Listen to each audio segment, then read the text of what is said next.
14. i 15. srpnja 2016. u organizaciji Pučkog otvorenog učilišta održani su sada već tradicionalni 11. dani Josipa Kašmana.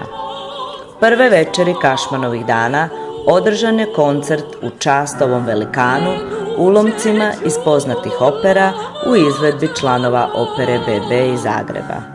Ljiljane Čokljat, operne solistice, dobitnice nagrade Hrvatskog glumišta.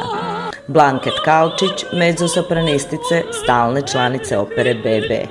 Vitomira Marofa, baritona, osvajača niza nagrada, kao nagrade Milka Trnina, nagrade Vladimir Ružđak, nagrade Tito Stroci, nagrade Hrvatskog glumišta 2013.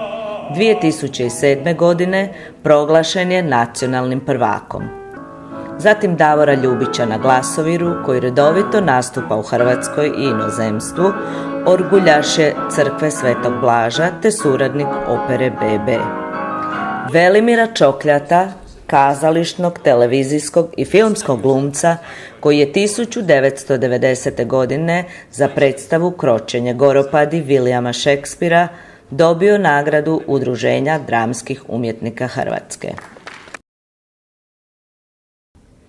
Drugu večer posjetitelji su gledali operetu Grofica Marica mađarskog skladatelja Emeriha Kalmana, jednu od najpopularnijih i najizvođenijih opereta u izvedbi opere BB iz Zagreba.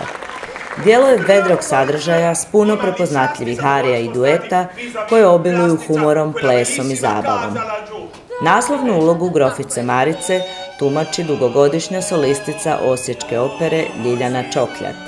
Tasila igra tenor Nikša Radovanović, dok u ostalim ulogama nastupaju prepoznatljiva imena hrvatskog glumišta: Nada Abrus, Velimir Čokljat, Ronald Braus, Petra Radošević, Blankat Kalčić, Nenad Tudaković, Davor Ljubić, Dejan Jakovljević i Antun Stašić.